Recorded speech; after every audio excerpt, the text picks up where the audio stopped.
Healthy wealthy. Hello friends and very good morning. आप सभी का स्वागत है हमारे स्पेशल शो हेल्दी वेल्दी में। मैं हूं अंजू निर्वाण और एक बार फिर आपकी हेल्थ से जुड़ी तमाम जानकारियों के साथ मैं हाजिर हूं। दोस्तों, आज हम बात करेंगे अस्थमा की, एक ऐसी लाइलाज बीमारी जिसका इलाज तो मुमकिन नहीं, लेकिन हाँ, अगर थोड़ी सी सावधानी बरती जाए तो इस बीमारी को गंभीर होने से रोका जा सकता है। Healthy wealthy. दुनिया भर में करीब 30 करोड़ से ज्यादा लोग अस्थमा के शिकार हैं। मौसम चेंज होते ही अस्थमा के मरीजों की संख्या बढ़ जाती है। अस्थमा यानी कि दमा के रोगी बदलते मौसम में ये समझ ही नहीं पाते कि वो अपनी इस बीमारी पर काबू कैसे पाएं। किसी भी बीमारी को समझने से पहले ये जानना जरूरी है कि आखिर वो है क्या। तो चलते हैं, जानते हैं कि अस्थमा आखिर है क्या। Healthy wealthy. दोस्तों, अस्थमा एक ऐसी बीमारी है जिसमें सांस की नली या उससे जुड़े हिस्सों में सूजन हो जाती है। बताएंगे इस बीमारी के बारे में आगे बहुत कुछ, लेकिन उससे पहले चलते हैं हमारे योगा एक्सपर्ट के पास और जानते हैं उनसे क्या है आज के हेल्दी योगासन।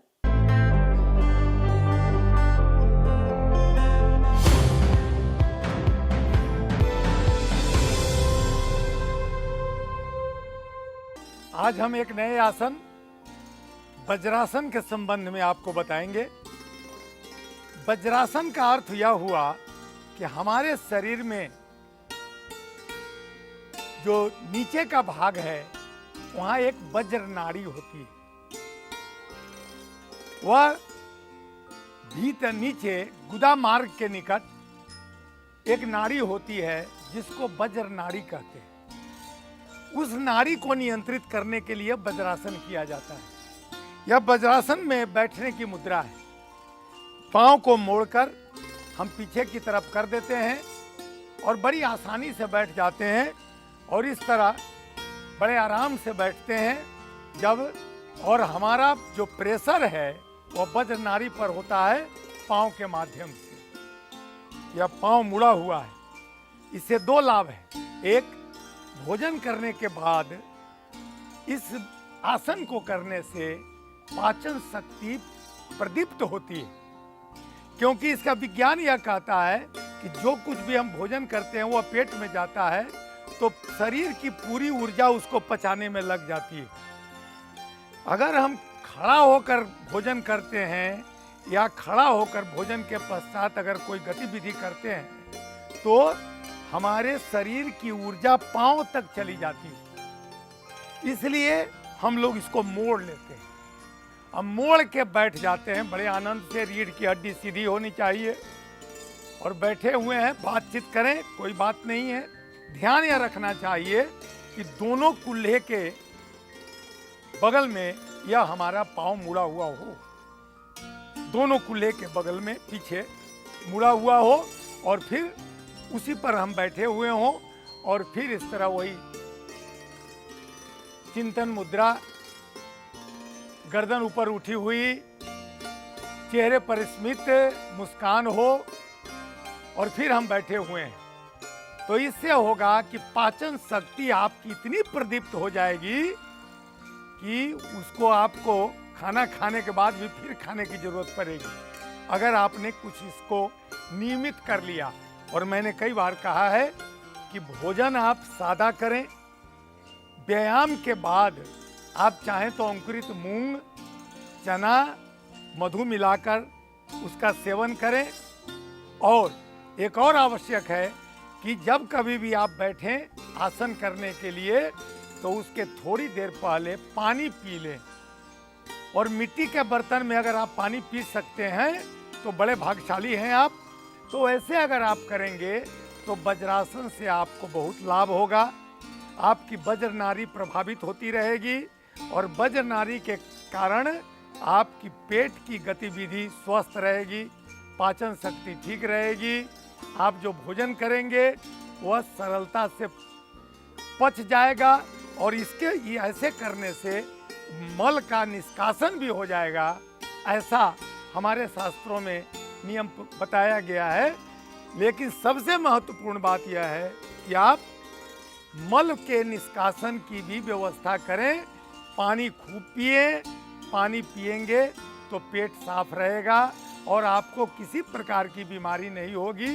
बीमारी उसी को होती है जिसके शरीर में कूड़ा करकट मल आदि इकट्ठा हो जाता है, वह व्यक्ति बीमार पड़ जाता है। वज्रासन करने वालों को कभी भी इस तरह की बीमारी नहीं होती है।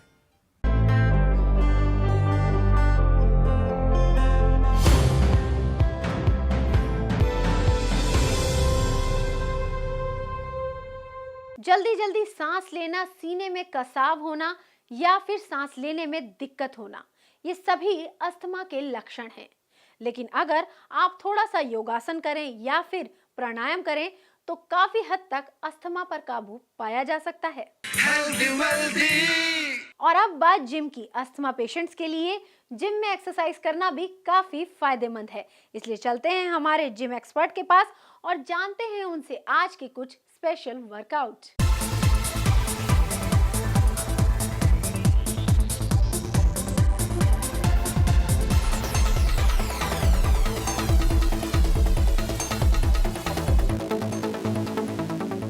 हेलो गाइस, आज हम एक्सरसाइज के बारे में बात करेंगे हिप ड्रॉप।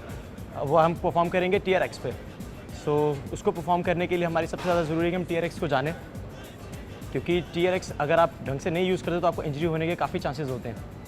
तो ये सस्पेंशन ट्रेनिंग है, तो सस्पेंशन ट्रेनिंग के अंदर आपका बॉडी वेट भी सस्पेंडेड होता है। तो TRX के अंदर परफॉर्म करने के लिए हम लोग सबसे पहले आपको समझाता हूँ कि TRX है क्या। जहाँ हमने TRX को टाई किया है वो उसको हम कहते हैं एंकर पॉइंट। सबसे पहले हम TRX को टाइप करते हैं एंकर पॉइंट पे। एंकर पॉइंट, फिर उसके बाद आता है इक्वलाइज़र। इक्वलाइज़र के नीचे है स्ट्रैप। स्ट्रैप के बाद है कैम्प बकल, जिससे हम एडजस्ट कर सकते हैं। इसको हम एडजस्टमेंट स्ट्रैप्स भी ऊपर हैं, एडजस्टमेंट्स लगे हुए हैं इसके ऊपर। इसको हम एडजस्ट कर सकते हैं कैम्प बकल के थ्रू कि आपको किस रेंज पे लगाना है। और उसके बाद आता है हमारा हैंडल, उसके बाद फुट क्रेडल। बट जो हम हिप ड्रॉप परफॉर्म करने वाले हैं वो हम हैंडल पे करेंगे। फुट क्रेडल हम बेसिकली लेग्स के वर्कआउट और कोर के वर्कआउट के लिए यूज़ करते हैं। TRX डबल हैंडेड वर्कआउट है, तो हम हिप ड्रॉप वर्कआउट करने के लिए हमें सिंगल हैंड चाहिए। तो हम लोग इसको क्या करेंगे, हम जो राइट वाला हैंडल है, लेफ्ट वाले हैंडल को राइट वाले हैंडल में से निकालेंगे। एक बार ये निकाला, जब दूसरी बारी हम दोबारा लेफ्ट वाले हैंडल को राइट वाले हैंडल में से निकालेंगे। जब आप इसको थोड़ा सा खींचेंगे तो आपको यहाँ पे एक मुस्टैच बनी हुई नज़र आ जाएगी। अगर मुस्टैच बनी हुई है तो एकदम ठीक बना है और बैलेंस एकदम करेक्ट रहेगा आपका। अब आप इस पे हिप ड्रॉप वर्कआउट परफॉर्म कर सकते हैं। हिप ड्रॉप एक्सरसाइज को करने के लिए हमारे पैर का स्टांस होना चाहिए, जैसे कि मिस्टर अभिनव ने करा हुआ है। और जो आपका हैंडल है वो आपके स्कल के जस्ट ऊपर, और आप अपने बट्स को एकदम स्लोली डाउन करेंगे। जब आपने डाउन किया, आप देख रहे हैं कि आपका शोल्डर, आपके आर्म्स, आपके ऑब्लिक्स, आपका सेरेटस इंटीरियर और आपके इरेक्टस स्पाइने, सारे के सारे मसल्स यूज़ हो रहे हैं। और TRX करते हुए आपको एक सबसे ज़्यादा ज़रूरी चीज़ का ध्यान रखना है कि वो सैग ना हो, क्योंकि TRX जितना ज़्यादा सैग होगा उतना ज़्यादा वर्कआउट ख़राब कर रहे हैं आप। तो आप इसको बट्स को ड्रॉप करेंगे, वापस लिफ्ट करेंगे। जब आपने बट्स को ड्रॉप किया, अपने हिप्स को ड्रॉप किया, तो आपको ब्रीथ इन करना है। जब आपने वापस कॉन्ट्रैक्ट किया तो आपको ब्रीथ आउट करना है। Inhale, exhale. जैसे कि आप देख रहे हैं कि ये वर्कआउट कर रहे हैं, तो इनका इरेक्टर स्पाइन और सेरेटस इंटीरियर काफ़ी ज़्यादा यूज़ हो रहा है।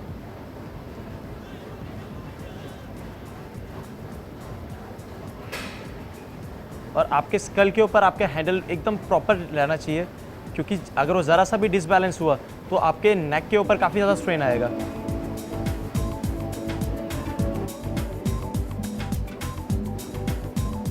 हमें अपने आप को फिट रखना है। हम जितना फिजिकल एक्टिविटी के अंदर इन्वॉल्व होते हैं, जितना हम अपनी कैलोरी बर्न करते हैं, उतना ज़्यादा हमारी हेल्थ, हमारे ऑर्गन्स, हमारी सारी चीज़ें बराबर काम करती हैं। हमारा मसल मास बढ़ता है और हमारा फैट कम होता है। आज के टाइम में ऑटोमेशन की दुनिया में हर किसी को बैठे बैठे एक ही जगह पे सारे काम आराम से हो जाते हैं, तो हमारी बॉडी के अंदर मसल मास कम होता है और हमारी बॉडी में फैट परसेंटेज बहुत बढ़ता रहता है। फैट परसेंटेज बढ़ने से हमारा टेस्टोस्टेरोन लेवल कम होता है, जिसकी वजह से हमारा HGH ग्रोथ हार्मोन हमारा जो है वो कम होता है। उसकी वजह से हमारा इम्यून सिस्टम कम होता है और इम्यून सिस्टम कम होने की वजह से हमारे अंदर दुनिया भर की बीमारियां होने लगती हैं।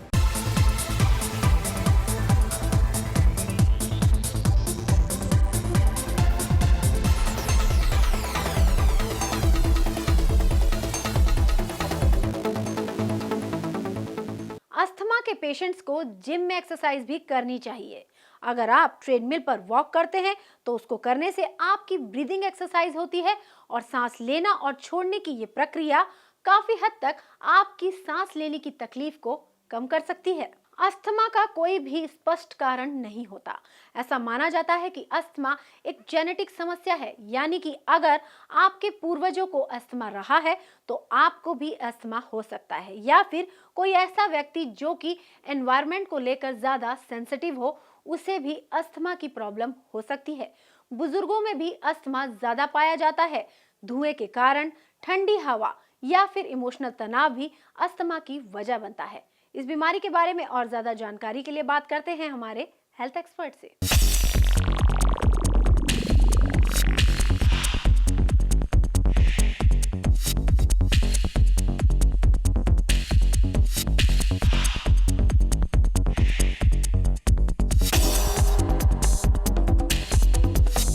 अस्थमा जो है ये एक लंग की हाइपर सेंसिटिविटी रिएक्शन या लंग की एलर्जी की मैनिफेस्टेशन है, उसकी वजह से ये दमे की शिकायत होती है। इसके जो मुख्यतः सिम्टम्स जैसे कि सांस फूलना होता है, ये जब भी कोई भी व्यक्ति जिसे सांस की एलर्जी है और उसके शरीर को कोई ऐसा ट्रिगर मिलता है जिसकी वजह से उसके फेफड़ों में एलर्जी शुरू होती है, तो उसे अस्थमा की प्रॉब्लम या दमे की शिकायत हो जाती है।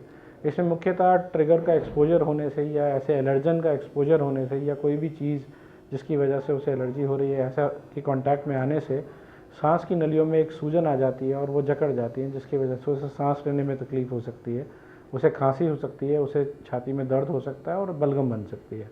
ये सारे सिम्टम्स जो हैं ये अस्थमा की तरफ पॉइंट करते हैं। ऐसा देखा गया है कि अस्थमा जो है वो बचपन से भी हो सकता है, लेकिन कोई भी एज, किसी भी उम्र में अस्थमा की शिकायत शुरू हो सकती है। अस्थमा क्योंकि कई बार जेनेटिकली ट्रांसमिटेड डिजीज़ भी होता है, तो अगर पेरेंट्स में या उनके पेरेंट्स में कभी ऐसी हिस्ट्री एलर्जी की रही है और बच्चा अगर सांस की तकलीफ़ जिसमें तेज़ पसलियाँ चलना, सीटी जैसी आवाज़ आना या उल्टी करना या छाती में दर्द की कंप्लेंट करता है, तो ये लक्षण जो है ये अस्थमा की तरफ पॉइंट करते हैं। यहाँ ये समझना बहुत ज़रूरी है कि सिर्फ जेनेटिक कारण अस्थमा का नहीं होता। ज़्यादातर जेनेटिक और एनवायरनमेंट के कॉजेज़ दोनों जब आपस में मिलते हैं तो अस्थमा की प्रेजेंटेशन होती है।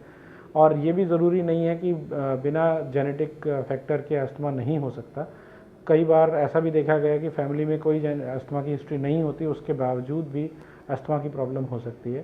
पर बच्चों में अगर मौसम बदलने पर पसलियाँ चलती हैं, सांस की दिक्कत होती है, छाती की दर्द की बच्चे कंप्लेन करते हैं, तो ऐसे बच्चों को तुरंत डॉक्टरी जांच करानी चाहिए और अस्थमा के लिए उनको इवैल्यूएट करना चाहिए। अस्थमा में जो मेजर प्रिकॉशन वो धूल मिट्टी से बचाव, इन्फेक्शन से बचाव, ऐसी कोई भी चीज़ जो अस्थमा को ट्रिगर करती है, जैसे कि कुछ कई प्रकार के खाना या कई प्रकार के फूल या कई प्रकार की घास अगर इस सिम्टम्स को ट्रिगर करती है और ऐसा लगता है कि इनके कांटेक्ट में आने से सांस की दिक्कत बढ़ जाती है, तो ये सब चीज़ें अवॉइड करनी चाहिए।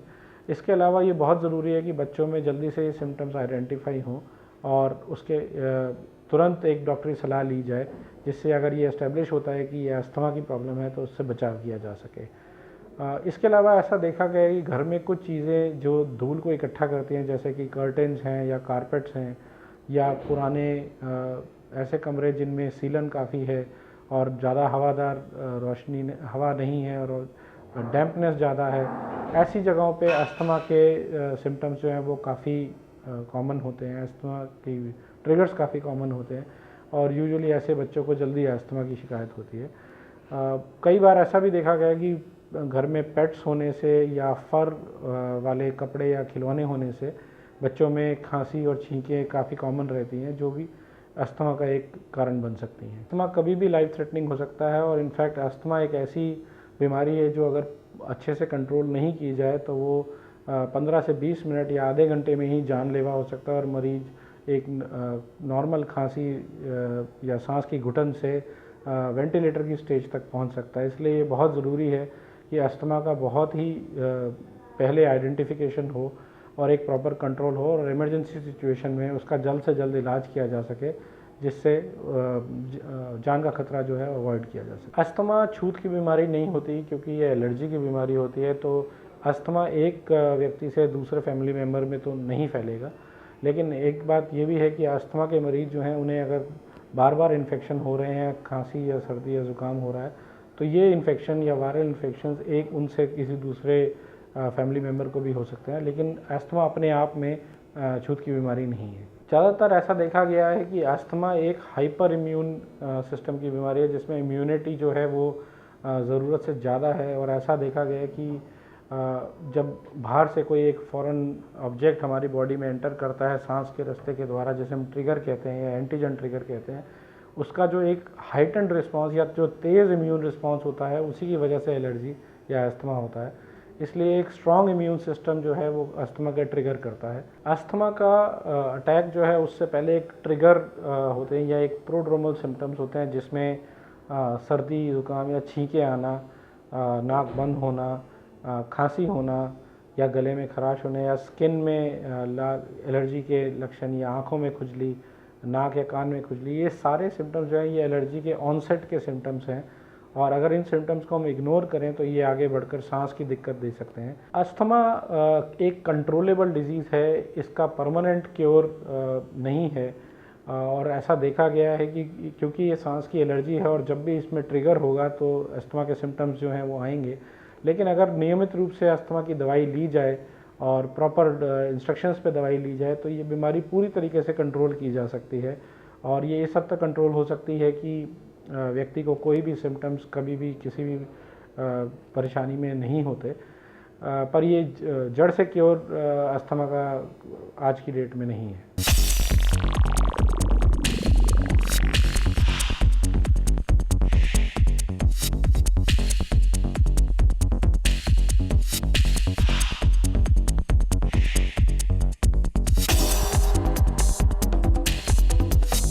बताते हैं ऐसे कुछ घरेलू नुस्खे जिनको अपनाकर आप अस्थमा को काफी हद तक कंट्रोल कर सकते हैं। अगर अस्थमा आपको ज्यादा परेशान कर रहा है तो आप 30 मिलीलीटर दूध में 5 लहसुन की कलियां उबालिए और रोज उसको पिए। अस्थमा में आपको काफी आराम मिलेगा। इसके अलावा चाय में भी आप 2 लहसुन की कलियां मिलाकर पी सकते हैं। और अब जब बात खाने पीने की चली गई है तो चलते हैं हमारे डाइटिशियन के पास और जानते हैं उनसे कि हेल्दी रहने के लिए क्या है हेल्दी वेल्दी डाइट।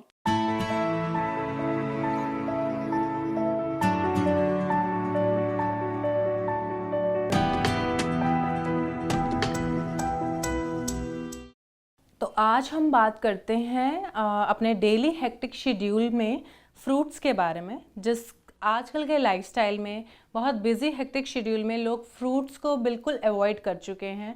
बेसिकली हर पेरेंट्स अपने बच्चों को भी फ्रूट्स देना चाहते हैं, बट आजकल हमें उसके ऑप्शंस ढूंढने पड़ते हैं। हमें उन्हें स्प्रिंकल करना पड़ता है, कई बार पिज़्ज़ा के ऊपर भी करना पड़ता है कि किसी भी तरह किसी भी वे में वो बच्चों के मुंह में जाए।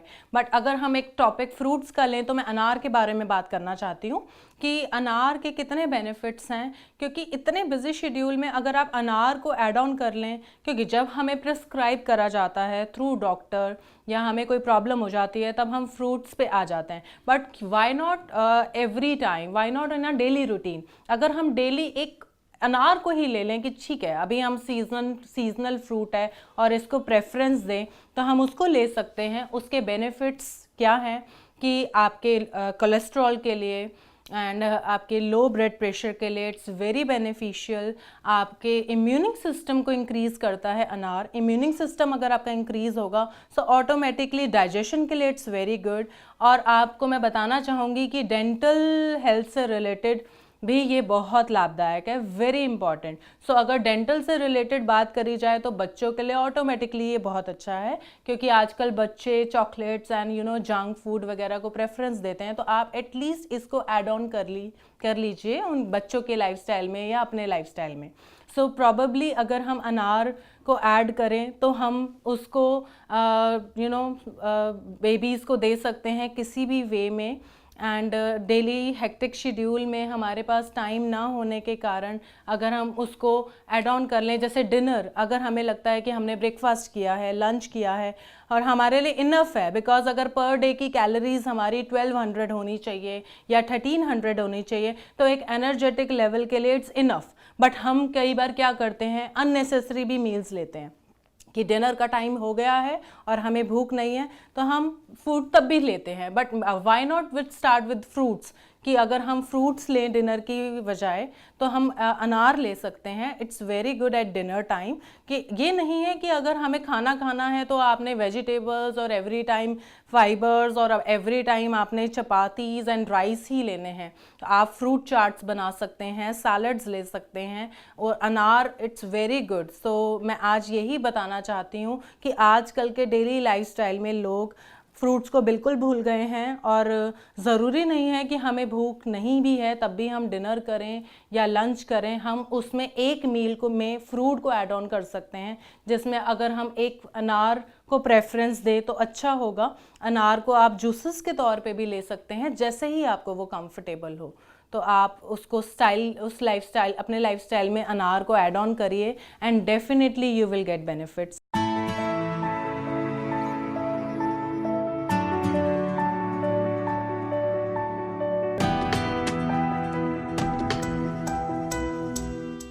जो लोग अस्थमा जैसी बीमारी से लड़ रहे हैं उनके लिए जरूरी है एंटीऑक्सीडेंट का इस्तेमाल। खाने पीने में एंटीऑक्सीडेंट का इस्तेमाल उन्हें करना चाहिए, क्योंकि एंटीऑक्सीडेंट फेफड़ों से जुड़ी बीमारी और सांस की बीमारी से लड़ने में आराम पहुंचाता है। इसके अलावा विटामिन सी और विटामिन ई भी फेफड़ों की सूजन को कम करता है। संतरे का जूस और हरी गोभी ये आपको विटामिन सी की पर्याप्त मात्रा देते हैं, और जितना हो सके अस्थमा के पेशेंट इनका इस्तेमाल करें। Healthy wealthy. अस्थमा अटैक के समय कॉफी पीना भी बहुत फायदेमंद सिद्ध हो सकता है, क्योंकि कैफीन थियोफाइलिन से मिलता जुलता है और इसका इस्तेमाल बहुत सारी सांस लेने वाली दवाओं में होता है। इसलिए अगर आप कॉफी का इस्तेमाल भी करते हैं तो ये भी अस्थमा में आपको काफी हद तक आराम पहुंचाएगा।